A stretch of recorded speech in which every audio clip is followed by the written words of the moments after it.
What is going on, all you Pokemon collecting maniacs out there? This is Ryan, the PikaPikaPaPa, and here we are today talking about Japanese Pokemon cards. Now, we have been talking a ton as of late about Sword and Shield and Sun and Moon, and we've been looking at how, the booster boxes and the single cards have performed over the last month, but I thought it was really interesting to take a look at the Japanese side of things as well. Now, listen, on August 8th, I did have a video that I launched where I said, hey, listen, a Japanese crash is incoming. And now, that wasn't because I don't like Japanese Pokemon cards. I absolutely freaking love them. Like their texture, their depth, their quality, all of that is far superior to any other language. And then on top of that, I love the fact that the Japanese culture is just in love with Pokemon. It is the birthplace of Pokemon. Like, it's impossible not to love Japanese Pokemon cards.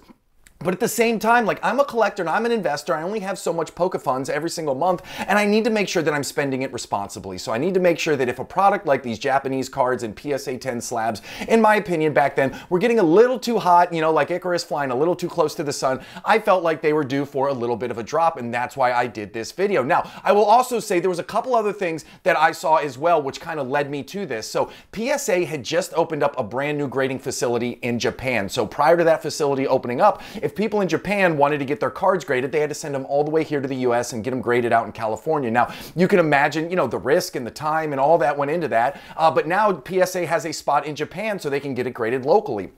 What we saw after that was we saw the Japanese submissions absolutely spike, go through the roof. If you don't watch any other recurring series here on the PikaPikaPaPa channel, I always encourage people to watch that grading report video that we do every single month. It takes all the gradings from PSA from the previous month, and it puts it in this really cool format for us to look at. And guess what? Every single month since this happened, the Japanese cards have dominated all of the lists. The top 10 graded sets, all of them have been Japanese Pokemon cards. The top 10 graded singles in the TCG space, guess what? All 10 of them, 10 of 10 have been Japanese cards, which is absolutely unheard of, totally crazy for us to see. The other thing that I thought when I was looking at this was marklets are really cyclical, right? Like, for example, right now, everybody's freaking out, not freaking out, but everybody's approaching some of the card buying right now with some trepidation because we're seeing a lot of the single prices kind of retract a little bit. Well, guess what? We were in a really hot cycle. Now we're cooling off a little bit. That's just how it is. And now if you look at the graph down below right here, this is from TCG Fish, and what it does, the orange line represents the average sale price for English cards,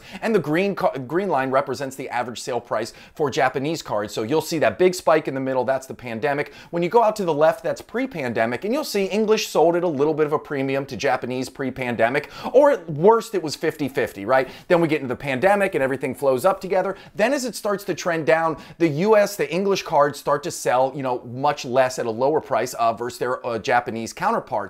And so you'll see that's why I was saying, hey, listen, it's been hot for a while. It's got to turn around. And you'll see on the very far side, on that very right one right there, when it gets to August of 2023, you'll see that in the beginning of August, Japanese cards still had a bit of a premium. But then if you can look in the very far side, you'll see that it really started to fall down at the end of August. Now, here's what I want to do in this video. I am looking at all of the big trainers, the full art trainers, because those were the ones that had a lot of steam. We're going to look at those and how they performed over the last 6 months. We're going to talk about their all-time high price. We're going to talk about where they're selling at right now today, and these are all in PSA 10 format, so we can go ahead and get an idea of what the market is doing. Now listen, before I get into that, we do all kinds of fun data dives like this here on the PikaPikaPaPa channel, and if that kind of stuff revs your engine, we would love it if you hit that subscribe button, join this amazing community. Our Discord is absolutely fire, and we share some awesome information there.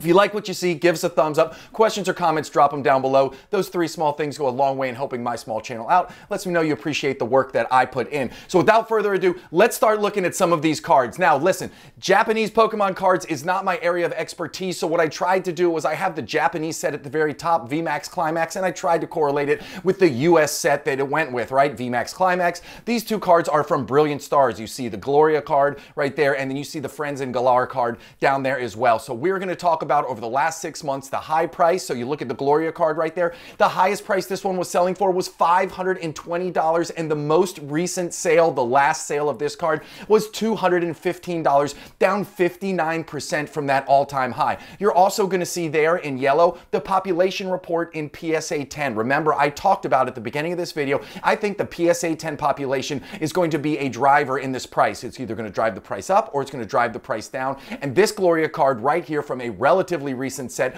already has 9,500 PSA 10s out there, and it shows no sign of slowing down anytime soon. Then you see the Friends and Galar down there. All-time high in the last 6 months. It was selling for $290. Last one sold for $174, down 40%. Another one with a population over 9,000 with 9,200 PSA 10s. Now, let's look at this one. Lost Abyss, VMAX Climax again. This card's come from Lost Origin, right? So you have the Lady card. I absolutely love the Lady card. I think it is one of the most undervalued cards in the English set right now. But you will see that this one had a high of $261 in PSA 10. The last one sold for $81, dropping 69%. That is absolutely crazy. Now, this population is still very, very high for a relatively new set, but not as high as the last ones, coming with a population of 5,900 in PSA 10. Then you get the Nessa card. I absolutely think this Nessa card in Japanese is fire. It is one of my favorite cards. Absolutely love it. I will be picking it up because guess what? At an all-time high over the last 6 months, it sold for $195. The last one sold for $89, down 54%. The thing that I love about this card not only is the beauty of it, the depth of it in the Japanese version, but I love that this is one of the lower populations that we're going to see. Only 2,300 in PSA 10. And I do think that when we're going through this, hey, listen, the whole market might be coming down a little bit, but this might be a card that in the long run has the opportunity to still do pretty well. Again, $89 for a PSA 10 of this card. I think that is highway robbery. I am all over that. Now, the other ones I wanted to talk about here, we look at Battle Region and Space Juggler, right? This is Astral Radiance. That Starmie card is one of my all-time favorite cards from the entire Sword and Shield era. This is one of the cards that even in English is bucking the trend. English cards are seeing a lot of downward pressure, but this Starmie has been up and to the right. I think it's up something like 40% from September to October, so doing really, really well in the English space. However, in the PSA 10 format, in the Japanese space, had an all-time high over the last 6 months of $290. Last one sold for $175, down 39%. You see an NA there because the data set that I used showed that one of these sold for $250,000, which it obviously didn't, so that's why you see that ridiculous spike, and that's why the graph makes no sense. So I put NA there. Now, the other thing that I love about this card, it only has a pop of 2,000. So it's one of the lower ones that we're going to see, negative 39%. Believe it or not, that is also the lowest drop that we're going to see throughout all of these cards on here, okay? Then we get the Irida down there, right? The all-time high on that one over the last 6 months was $550. Then the last one sold for $230, dropping 58% with an absolute redonkulous population of 11,500 in PSA 10. Absolutely crazy pop number. I wouldn't be surprised if, because the population is so high, because the market is kind of turning down right now as it is, I wouldn't be surprised if we see this one drop even further. But again, not the best performance there, down 58%. Now, the other two right here, we're looking at the ones from Silver Tempest. We got Candace and we got Serena. That Serena card was crazy hot, crazy popular. All-time high over the last 6 months was $688, and the last one sold for $276, down 60%. This is why I did that video back in August. If you want to get the full rundown of it, go back and watch it. I go into great detail about why I felt some of these cards were getting a little bit too hot. And look at that population report on that Serena right there. 13,300 in PSA 10s for a set that is still relatively modern. More of this is going to be ripped. There's going to be a ton more PSA 10s of these out there. Could it finish in the 15, 18, 20,000 range for PSA 10s? I don't know. But all I know is it is going to grow exponentially from 13,300. Then you get the Candace card right there. Again, the high price over the last 6 months was a sale for $255, excuse me. The last one sold for $110, down 57%. And when you look at these two graphs right here, you'll see that really over the last 3 months is when it hit its high, and over the last 3 months is when they've started to come down. If you've been watching the graphs out this entire video, it has been a trend that we have seen time and time again. They started off kind of hot, and then they got even hotter, and then they've just started to slowly work their way back down. Now, the other thing here, V-Star Universe has been the #1 graded TCG set for the last 6 months. Let me say that again. Out of all of the sets in the TCG space, when I talk about these PSA grading report videos that I do, when I say in the TCG space, this includes Lorcana, this includes Yu-Gi-Oh!, this includes Magic the Gathering, like everything is lumped in there. The problem, not the problem, is the nice thing is that Pokemon is hands down the most popular in this space, so they dominate the list. But think about it. Out of all of those awesome brands, V-Star Universe has been the most graded set over the last 6 months, which is just absolutely, it's just absolutely crazy to see that. I've never seen a set take a run so long there at #1. Now, This is obviously the Crown Zenith equivalent. You have the Irida right there. The high over the last 6 months was $318. The last one was $130, down 59%. Another really high population here, 6,800. And then Elisa Sparkle. I'm telling you, the English version of this is one of my favorite cards of the entire Sword and Shield era. I've got like 4 of them at PSA right now. I love everything about this. I think in the long run, this card is going to do really, really well, even though Crown Zenith, the English version, is one of the most graded English sets, right? I told you that 8 of the 10 sets over the last couple months have been Japanese, like the most graded sets. Well, guess what? 2 of the ones that are outside of those Japanese ones, one of them is Crown Zenith, the other one is the 1999 Pokemon set, which is really cool to see that vintage, that, you know, the beginning era set as one of the most graded ones. But this Elisa Sparkle card right here, the Japanese version, the high was $370. The last one sold for $153,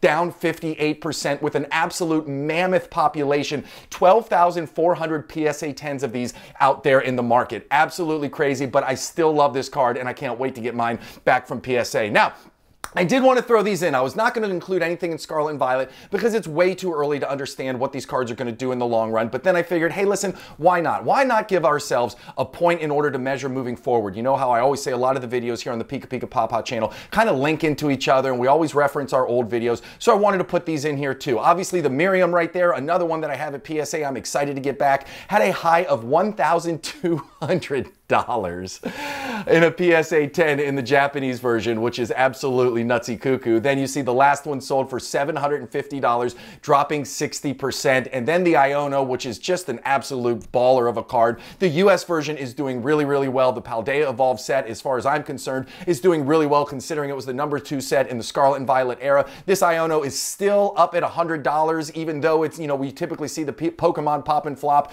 but in the English version, this one has been able to hold on. But the Japanese one had a high over the last six months of $1,500, and the last one sold for $600, dropping 60%. Now, the population of these 2 cards aren't super high, but again, remember, these are brand new, right? So the Miriam has a pop of 4,600 in PSA 10.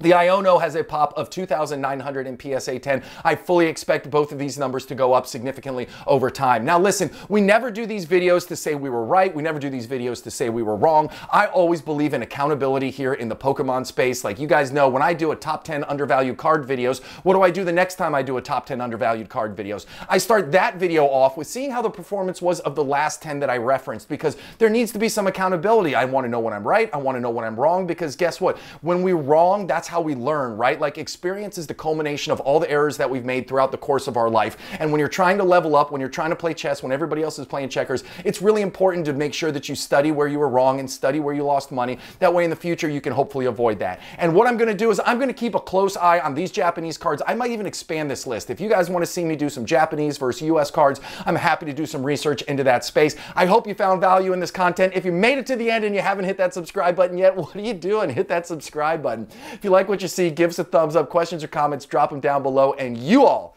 have an epic one. I appreciate you. Bye.